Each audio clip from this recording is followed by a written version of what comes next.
వేములవాడ రాజన్న క్షేత్రంలో మహాశివరాత్రి వేడుకలు అంగరంగ వైభవంగా జరుగుతున్నాయి. అక్కడి నుంచి మరిన్ని డీటెయిల్స్ మా ప్రతినిధి వేణు మనకి లైవ్ లో అందజేస్తారు. వేణు చెప్పండి, మహాశివరాత్రి అనగానే శివాలయాల్లో భక్తుల తాకిడి అయితే ఎక్కువగా ఉంటుంది. ముఖ్యంగా వేములవాడ రాజన్న ఆలయంలో అయితే ఎవ్రీ ఇయర్ లాగే ఈ ఇయర్ భక్తుల తాకిడి ఎలా ఉంది, డీటెయిల్స్ ఏంటి?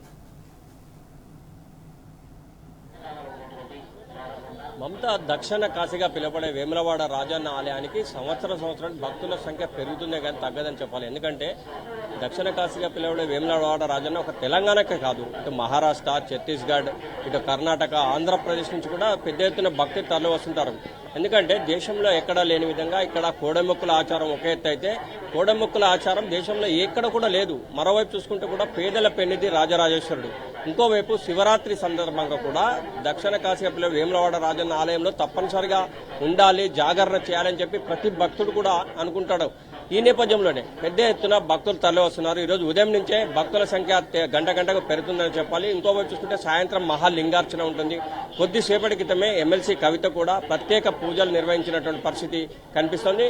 ముఖ్యంగా కరీంనగర్ జిల్లా విషయానికి వస్తే ఉమ్మడి కరీంనగర్ జిల్లా వ్యాప్తంగా శైవ క్షేత్రాలు పెద్ద ఎత్తున ఉన్నాయని చెప్పాలి. ఇప్పటికే పెద్ద ఎత్తున భక్తులు వస్తున్నారు. చూడొచ్చు మన విజువల్ ద్వారా కూడా భక్తులు అంటే వేములవాడ రాజన్న ఆలయానికి అనుబంధ దేవాలయాలు కూడా చాలా పెద్ద ఎత్తున ఉంటాయని చెప్పాలి. అనుబంధ దేవాలయాల్లో కూడా బద్ది పోచమ్మకు బోనాలు సమర్పిస్తారు.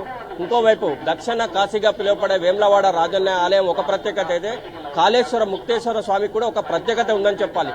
కాశీనాం మరణే ముక్తి అయితే కాళేశ్వరం దర్శనం ముక్తి, కాశీనాం మరణే ముక్తి, కాళేశ్వరం దర్శనం ముక్తి అంటే కాశీలో మరణిస్తే వచ్చే ముక్తి కాళేశ్వరం దర్శిస్తే వస్తుందనేది భక్తుల ప్రగాఢ విశ్వాసం. మరోవైపు త్రివేణి సంగమం ఉంటుంది కాళేశ్వరం వద్ద కూడా. ఈ కాళేశ్వరం తెలంగాణ, మహారాష్ట్ర సరిహద్దులో ఉంటుంది. ఈ త్రివేణి సంగమంలో స్నానం ఆచరించి కాళేశ్వరుని దర్శించుకొని ప్రత్యేక పూజలు చేస్తారు.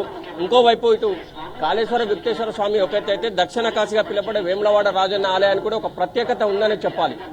ఎందుకంటే ప్రతి పేద భక్తుడు కూడా రాజన్న ఆలయానికి వస్తాడు.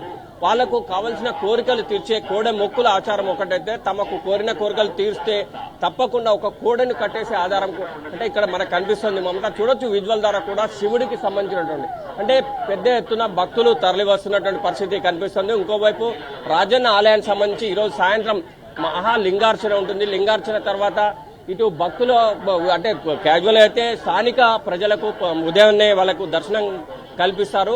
ఏదైతే భక్తులకు సంబంధించి చూసుకుంటే కూడా ఎక్కడ కూడా ఎలాంటి అవాంఛనీయ సంఘటనలు జరగకుండా పోలీసులు కూడా పెద్ద ఎత్తున బందోబస్తు ఏర్పాటు చేసినటువంటి నేపథ్యం అయితే కనిపిస్తుంది. అంటే ఏదేమైనా కానీ ఇటు వేములవాడ రాజన్న ఆలయానికి ఒక ప్రత్యేకత ఉంది. దక్షిణ కాశీగా పిలువబడే వేములవాడ రాజన్న ఆలయం అంటే సుదూర ప్రాంతాల నుంచి కూడా పెద్ద ఎత్తున భక్తులు వస్తారు. ఈరోజు జాగరణ ఇటు శివుడి సన్నిధిలో చేయాలి, వేములవాడ సన్నిధిలో చేయాలనేది వాళ్ళ యొక్క ప్రగాఢమైన విశ్వాసం. కొంతమంది అయితే పాదయాత్ర ద్వారా కూడా ఇటు దక్షిణ కాశీగా పిలువబడే వేములవాడ రాజన్నను దర్శించుకుంటారు. మమత అంటే మొత్తం మీద అయితే కరీంనగర్ ఉమ్మడి జిల్లా వ్యాప్తంగా ఏ శైవ క్షేత్రాలన్నీ కూడా ముఖ్యంగా శివనామస్మరణతో మారుమోగుతున్నాయి.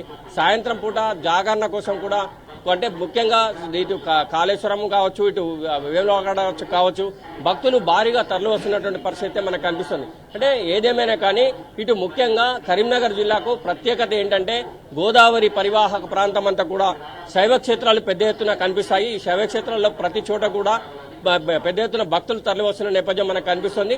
ఈ రోజు మహాలింగార్చన ఉంటుంది. ఆ లింగార్చనకు సంబంధించి కూడా భక్తులు ఆ టైం వరకు చాలా మంది చేరుకునే అవకాశం ఉంటుంది. స్థానిక ప్రజలతో పాటుగా సుదూర ప్రాంతాల నుంచి కూడా భక్తులు పెద్ద ఎత్తున ఇటు వేములవాడ తరలి వస్తున్న పరిస్థితి అయితే మనకు స్పష్టంగా కనిపిస్తోంది. మమతా, ఇది ఇక్కడ తాజా update. Vote studio. Right Venu, thanks for updates.